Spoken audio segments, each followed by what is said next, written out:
Howdy folks, old Buster coming to you again. Little sister-in-law here, Miss Gail, come in. She got that real estate company, you know. She'll sell you something anytime and give you a deal if you need her. Gail Polo Realty, that's the name of it. Well, the Poe Boys, that's his story this week. Buster and the boys spent the night up on Big LaGrew doing some hog hunting. The next morning there was a hoary frost and some hot coffee and a pan full of fried biscuits, bacon and eggs and some sorghum molasses and bacon grease was right tasty early that morning. Well, up come the Fernie old boys, Festus, Fergus, and Farrell. They's the ones that is cross-eyed, cock-eyed, and wall-eyed, you know. Well, Farrell hollered up to the camp and said they had smelled the fixings and wondered if it was Buster and the boys. Well, Buster hollered on back and said it was them and to come on into camp. Well, after giving the Fernie old boys some grub and coffee, Walter asked them what brung them up this way. Well, Festus said they was to meet up with their cousins, the Poe Boys, Huzzabell, Cuzzabell, and Methuzzabell. Their pa was Ruzzabell. They was triplets too on their ma's side. Well, Jesse said them boys sure is a mess and a handful to boot. They is knowed to have them multiple phalanges, 6 fingers on each hand and webbed toes on their feet. Well, Hired said them boys can catch, trap, skin, wear, and eat any kind of critter known to man.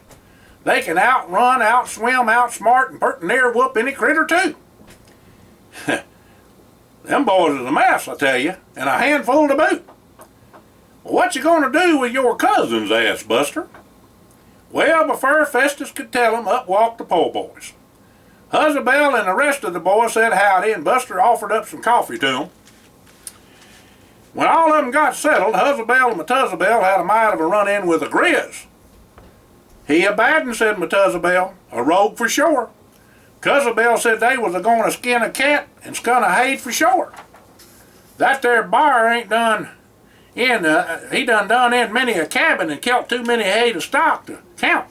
Something got to be done about him, said Huzzabell. He was a seed high-tailing up Big LaGrew to the refuge and we was a-tracking him. Well, Hired asked Huzzabell if they needed a hand. Well, Huzzabell said Hired was knowed far and wide for his and ways with critters and would sure appreciate him and any of the boys that wanted to come along. Since they had the time and their shooting irons, all the boys said they'd tag along with them for a spell. The boys broke camp and headed on out with Cuzzabell leading the way. It was kind of funny with the trail and all, with that Grizz turning south and then back up north a ways. That's when they see the deer ripped to pieces and half et. Like one swipe of the Grizz's paw about took off his and hate. He's a biggin' for sure, said Methuzzabell. He's a-gonna be a mite to handle, I'd say. Boys, we need to be on our toes with this here bar. We don't rightly have Grizzlies down this far south, you know. Wonder where he come from, says Walter. Well, that's a fair question, said Huzzabell, but we know he's here and we gotta do something about him. All the boys tracked that there Grizz till dark and then made camp for the night. All the boys got to hashing about how that Grizz come to be him. Well, after chewing the ragging a bit and Jesse bringing out a quart of old McBrayer, the boys turned in for the night and planned on getting an early start in the morning. Round about 2 a.m. in the morning, Buster woke up when he heard something prowling about the camp. Then all hell broke loose. The boys had 3 tents set up. One each for each set of triplets and a bigger one for Buster, Jesse, Hired, and Walter. The first tent to get hit was the Poe Boys, then the Fernie hoes. By then, Buster and Walter had their rifles and shotguns out and began to firing at the huge, ghastly behemoth wreaking havoc on the camp.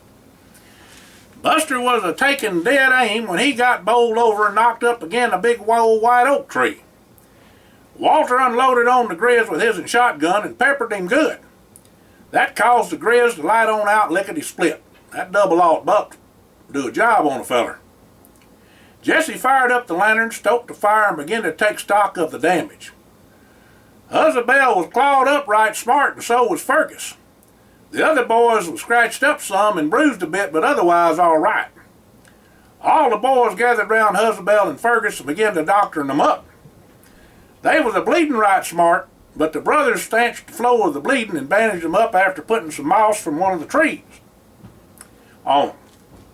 It didn't look good, Cousin Bill allowed. That Grizz was stalking them for sure. Well, Fergus and Cousin Bill couldn't walk out the woods, that's for sure. Well, Jesse had his and sat phone with him and said he would call in for help in a helicopter. Now, y'all got to understand this is on down later on in life where they had such things as a satellite phone, and the boys were grown. So I want you to know how this all come about. They all knowed each other since they was knee-high to grasshoppers, so that wasn't nothing to that. Well, anyway, Jesse called in for the helicopter. And Buster and the boys didn't get that much time to spend together, and this here camping trip and hog hunt was taking some time off or reliving the days when they was youngins. They figured on killing a hog or two and having a barbecue when they got home and having all the families come over. Well, wasn't going to be no hog killed, that was for certain on this here trip, I tell you. Jesse said he would call the game and fish and find out all he could about this here road grizzly. They just didn't fully understand all they knowed about their grizz, and they needed to get a handle on what all was going on. Now, Cousin Bill was fit to be tied and said he wasn't going after that grizz right then and there. They done hurt and tried to kill his and kin, and he wasn't going to stand for it. He told Jesse to call his and Paul Roosevelt and bring his and dogs. He wanted the walkers and blue ticks and both his Carillion bear dogs, ornery and contrary. Cousin Bill said he'd kill out there bar by himself. Now hold on, Cousin Bill. Let's just think on this a minute, said Howard. I know you is some upset, but we got to be smart about this. That bear ain't dumb as you can see. Let's get the boys fixed up, back home and get our big game rifles and equipment and your dogs and plan on staying as long as it takes. Well, my Cousin Bill come to Cousin Bill and told him that Howard was right and they would start out as soon as they got outfitted up. Well, Jesse come up and give Cousin Bill a snore to old McBrayer and said to him that they needed to tend to the wounded and would get after that there grizz soon enough. Well, everybody settled down and tended to Fergus and Cousin Bill and settled in to wait for the dogs and equipment. About 3 hours later, the helicopter landed in a clearing and picked up Fergus and Cousin Bill. Roosevelt Poe sent word that he would be there first light in 2 days and to tell Cousin Bill to hold tight to then. Tell him his pa said that. Well, after Fergus and Cousin Bill was took to the hospital, the boys began to get back word from the game and fish and police. The report read, the bear was trapped up in northern Alaska by poachers. He been scouted and was purportedly the world's largest bear. A Chinese concern paid them $1 million for the bear. On the way to the port of embarkation to China, 2 of the poachers were apprehended, but 2 more got away with the bear in a truck. At an overnight rest stop in Arkansas, the bear escaped and killed the other 2 poachers. The bear has been missing for 6 weeks. The bear is extremely dangerous and should be hunted only by professionals. Please contact your local police or game and fish department if you have information on the whereabouts of the bear. Whoo, what a report! Well, Jesse also said the other 2 poachers give up the name of the Chinese that hired them. The authorities was handling that part of it. The poachers that was caught said that that bear was near about 14 foot tall and around about 2,000 pounds. They had a special cage built for him. They baited him with 2 goats and a cow over a month time. They had to get a dozer to drag him on out to the road and load him in a box truck after they trapped him. They tranquilized the bear to keep him quiet and then put it in his and food and water to keep him calm. Reckon that bear was madder'n a wet hen when he come to. They said it looked like the bear broke the lock on the cage when the poachers opened up the back to feed and water him, and then he killed the 2 poachers and ripped them apart. Well, after hearing the report, the boys knowed they was in for it for sure. Cousin Bill went plumb stone cold and just couldn't wait till his and Paul got there with his and dogs. Well, days later, at first light, Roosevelt Poe come into camp with the dogs and equipment. The boys' paws rounded up all their guns and equipment they needed and sent it along with them. Riding up beside Roosevelt Poe was Big Mike Young on his and Black Ebony. Big Mike said he heard about all the ruckus and figured they might need an extra hand, so he's skedaddled on down and met up with Roosevelt.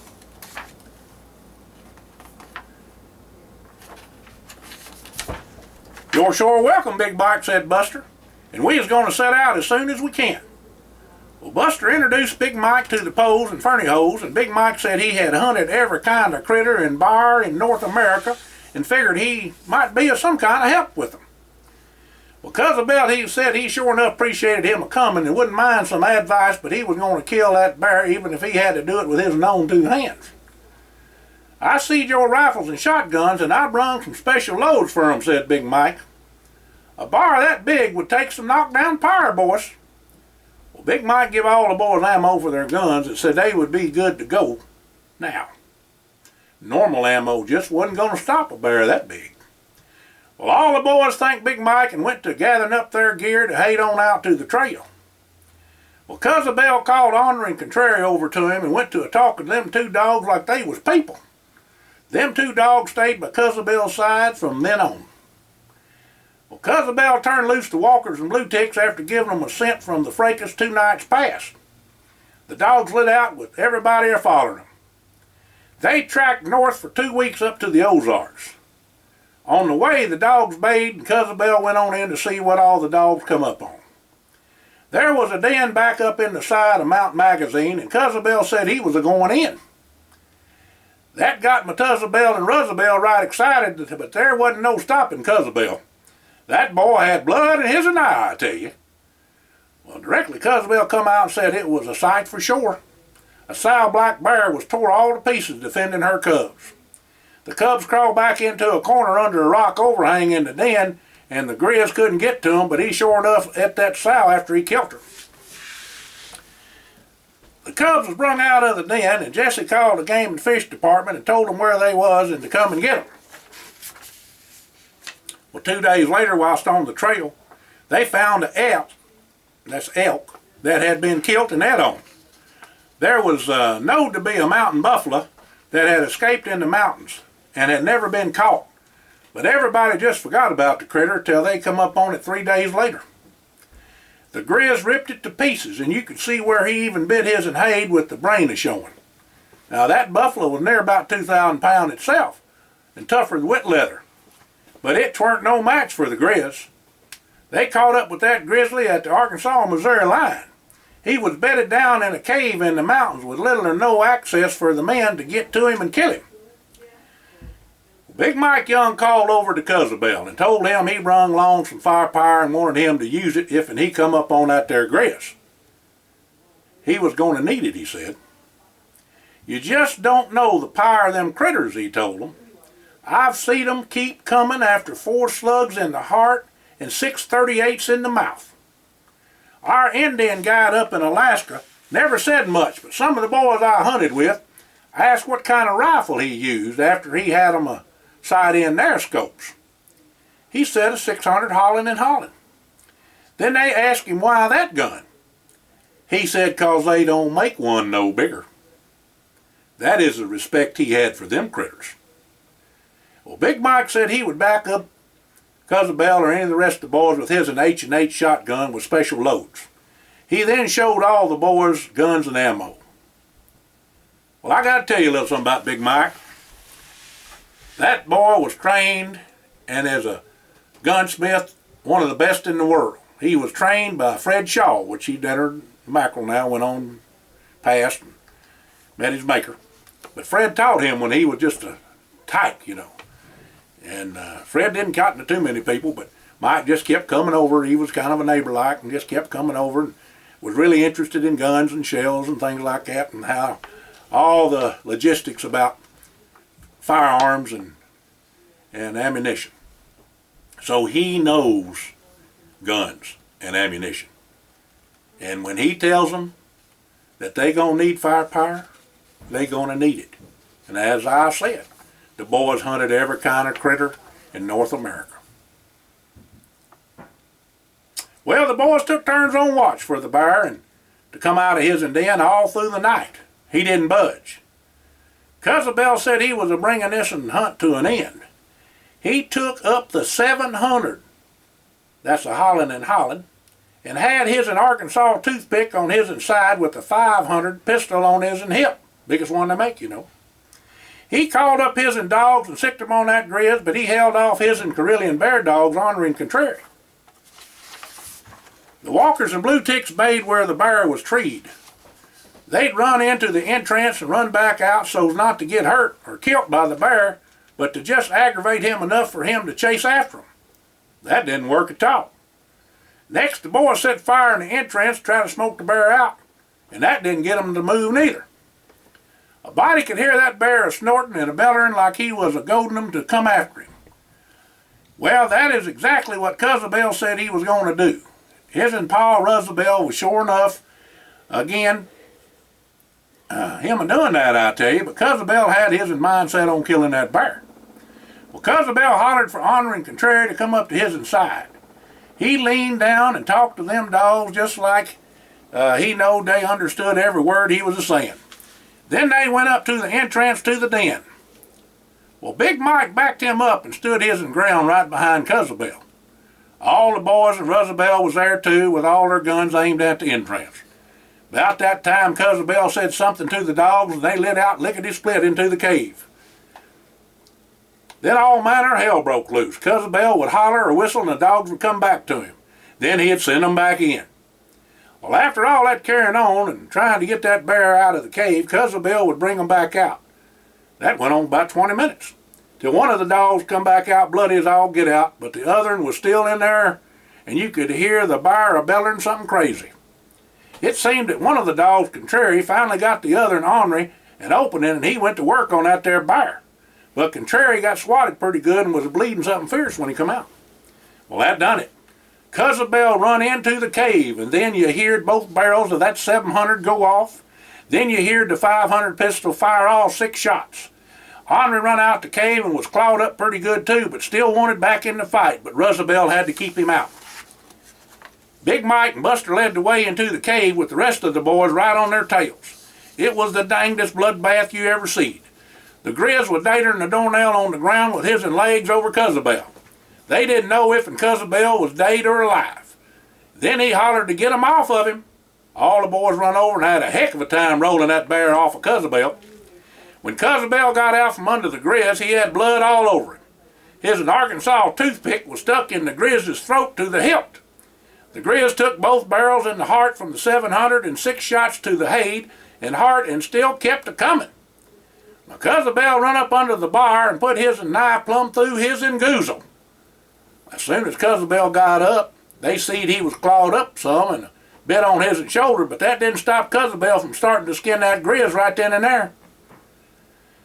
Whilst he was taking the heart, he asked after the dogs, and Roosevelt said they was wounded but would pull through. Whilst they was attending to Cousin Bill and the dogs, Jesse called the game and fish and police and told them Cousin Bill killed the bear. Well, Cousin Bill told all the boys and his and Pa that he would kill that bear, and he did. Well, I'm going to finish skinning him out and make a bear rug out of him and mount his hide. Everybody just shook their heads at that, I tell you. That Cousin Bill wasn't short on courage, that's for sure. Well, Howard said he wasn't gone into that cave for loving or money, and the other boys said they wouldn't either unless they had to. Well, Howard asked Cousin Bill just what all he told them dogs of his'n, Ornery and Contrary. First off, I told them I loved them, and then I scratched their old heads and told them to mind me now. They had to work as a team and not to give up, even if they was hurt. I told them to mind me when I hollered and whistled for them. Well, they done exactly as I learned them to. Them dogs ain't got no quit in them, and I'm their family. We is all going to heal up, even if we had to take a mite of a licking, and we got that old mean cuss, though. Well, Cousin Bill went on back into the cave and finished his skinning and throwed pieces of bar to each one of the dogs for a job well done. About 3 months later, Cousin Bill and the rest of the Poes and Fernie Hole boys, too, come over to Buster's place, and he called the rest of the boys over along with Big Mike. He done made bear claw necklaces for all of them, and give each one of the boys one of them. Cousin Bill told Big Mike that he would do to ride the river with, and he had shot a lot of guns, but that 700 was something else. He appreciated him letting him use it. If it hadn't been for them 2 shots, he would have been a goner. With that being said, Cousin Bill give Big Mike the Hayed mount of the Grizz. Well, there was a barbecue after all, but it wasn't wild hog, but some they had butchered in the fall last year. All's well that ends well, I reckon, said Buster, as the Poe Boys left out for home a-hollering, "See you next hunting seasons, but there's gators in the bayou." Y'all have a good evening. Buster is signing out to you, and have a blessed day.